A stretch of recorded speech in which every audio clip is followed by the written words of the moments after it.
샬롬 11월 24일 이슬기도 오신 여러분 환영합니다. 우리 시편 121편 7, 8절 암송하고 시작하겠습니다. 여호와께서 너를 지켜 모든 환난을 면하게 하시며 또 내 영혼을 지키시리로다. 여호와께서 너의 출입을 지금부터 영원까지 지키시리로다. 한 번 더 하겠습니다. 여호와께서 너를 지켜 모든 환난을 면하게 하시며 또 내 영혼을 지키시리로다. 여호와께서 너의 출입을 지금부터 영원까지 지키시리로다. 아멘. 오늘은 역대상 19, 20장, 베드로전서 1장, 요나서 3장, 누가복음 8장의 내용을 의심이라는 관점에서 단어를 통해서 함께 살펴보겠습니다. 역대상입니다. 다윗이 나하스 왕의 죽음을 애도하며 선의로 사신을 보냈으나 암몬의 신하들은 이거 정탐 아니냐 이렇게 의심을 했죠.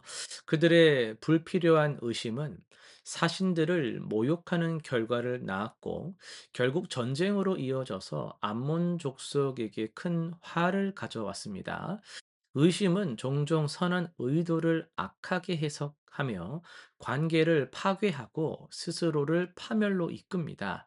하나님께서 다윗을 승리하게 하신 것은 진실이 결국 드러나며 불필요한 의심으로 하나님의 뜻을 거역한 자들이 심판받음을 보여줍니다.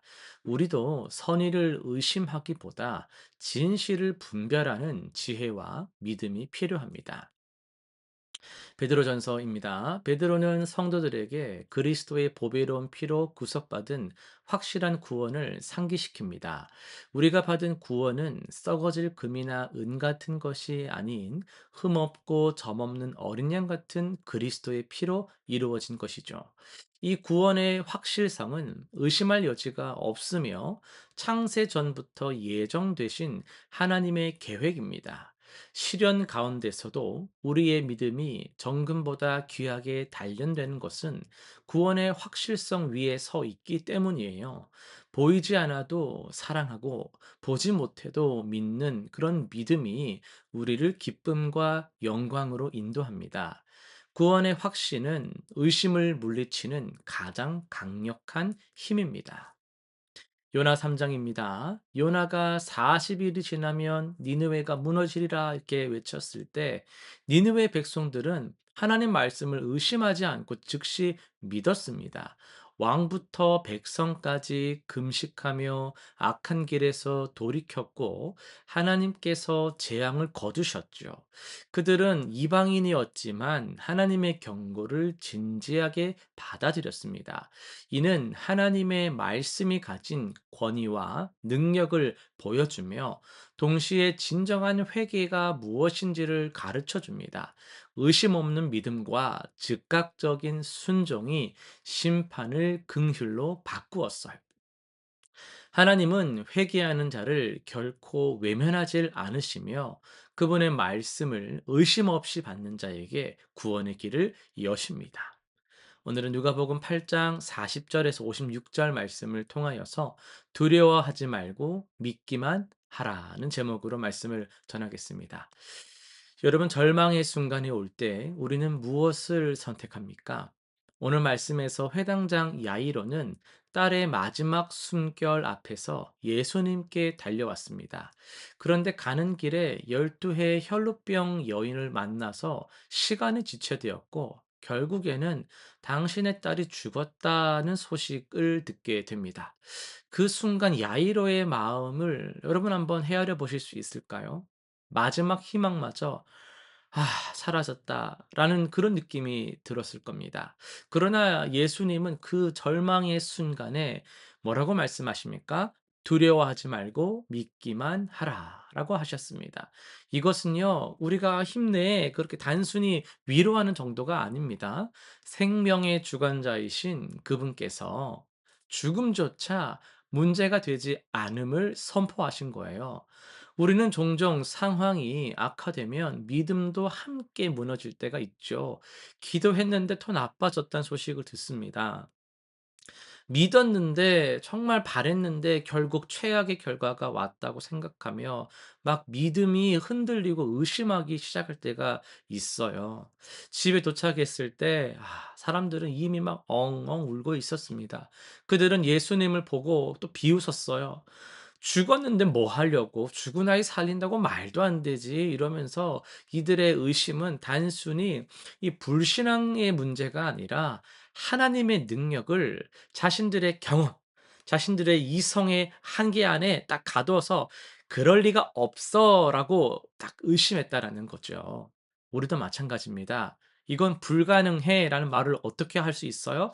우리의 상식 안에서 할 수 있는 겁니다. "너무 늦었어." 우린 시간 안에 있거든요. "이미 끝났어." 우린 보이는 것만 볼 수 있거든요. 하나님의 초월적인 창조의 능력을 우리의 생각 한계 안에서 판단하고 제한한다는 말입니다. 그러나 예수님은요, 조롱하는 자들을 내보내시고 소녀의 손을 잡으시며 "아이야 일어나라." 이렇게 명령하십니다. 그 순간 영혼이 돌아왔고 아이는 즉시 일어났어요. 죽음도 시간도 사람들의 의심도 이런 주님의 권능을 막을 수는 없었던 것이죠. 중요한 것은요, 상황이 얼마나 심각하느냐, 절망적이냐가 아니라 그때 누구를 의지하느냐입니다. 이 말씀은요, 우리에게 의심과 믿음의 본질을 보여주고 있습니다. 의심은 보이는 것에 근거한다라는 거예요. 죽었으니까, 끝났으니까, 늦었으니까, 소용없다. 다 보이는 것만 가지고 이야기하잖아요. 이미 기회는 지나갔다라는 거예요. 그러나 여러분, 믿음은요, 보이지 않는 분의 신실하심에 근거한다라는 것을 꼭 기억하십시오. 우리가 보기에는 '아 이거 늦었다. 안 된다.' 해 할지라도 하나님께는 모든 것이 가능하다라는 것을 정말 믿으시길 바랍니다. 오늘날 우리도요, 수많은 죽음의 선고를 받잖아요.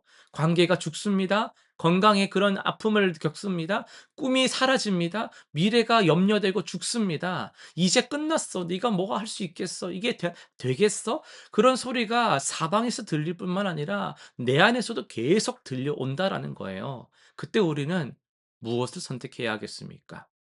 보이는 건요? 들리는 것?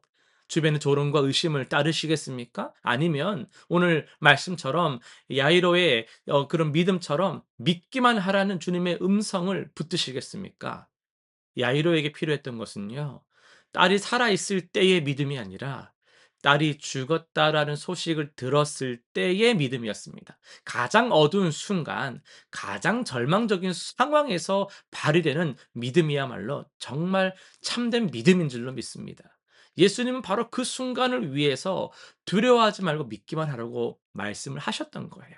우리의 의심은 종종 두려움에서 비롯되죠.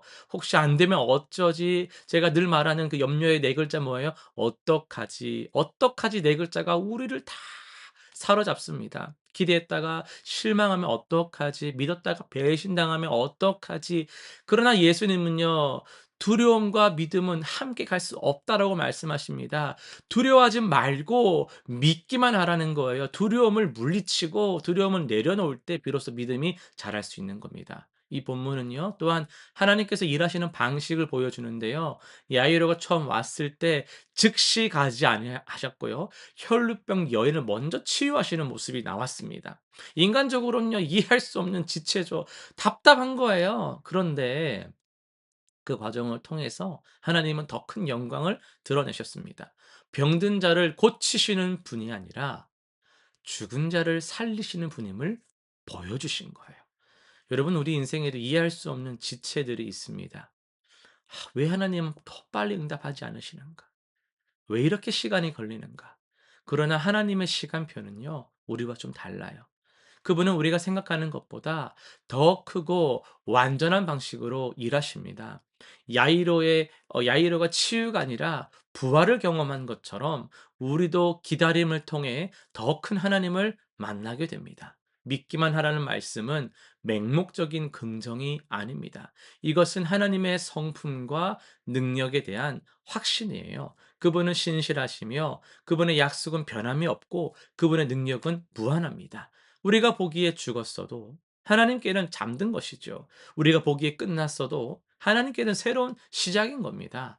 의심을 버리고 믿음을 선택한다라는 것 물론 쉽지 않습니다. 그러나 야이로처럼 절망 속에서도 주님께 나아가고 최악의 소식을 들어도 주님을 따라가며 조롱받아도 주님을 신뢰할 때 우리는 죽음을 생명으로 바꾸시는 기적을 경험하게 될 줄로 믿습니다. 오늘 주님께서 여러분에게도 물으십니다. "내가 믿느냐?"라고 말이죠. 실천상 세 가지 정리하겠습니다. 첫 번째는요. 이번 주 가장 절망적이고 불가능해 보이는 한 가지 문제를 정하세요. 그리고 매일요. 두려워하지 말고 믿기만 하라는 주님의 음성을 붙들고 기도하십시오. 의심이 들 때마다 두려워하지 말고 "내가 믿게 하여 주옵소서." 고백하며 기도하시길 바랍니다. 두 번째는요. 과거에 하나님께서 불가능해 보이는 상황을 돌파해 주신 경험들을 기록해 보세요. 떠올려 보세요. 그리고 현재의 어려움 앞에서도 그때 그 신실하심을 기억하고 찬양하며 선포하시길 바랍니다. 세 번째는요. 주변의 절망 가운데 있는 지체들을 찾아서 두려워하지 말고 믿으라. 그리고 함께 기도해 주며 격려하면서 실질적인 도움을 제공해 보시기를 바랍니다. 기도하고 마치겠습니다. 생명의 주관자이신 하나님 아버지, 우리의 의심을 용서해 주옵소서.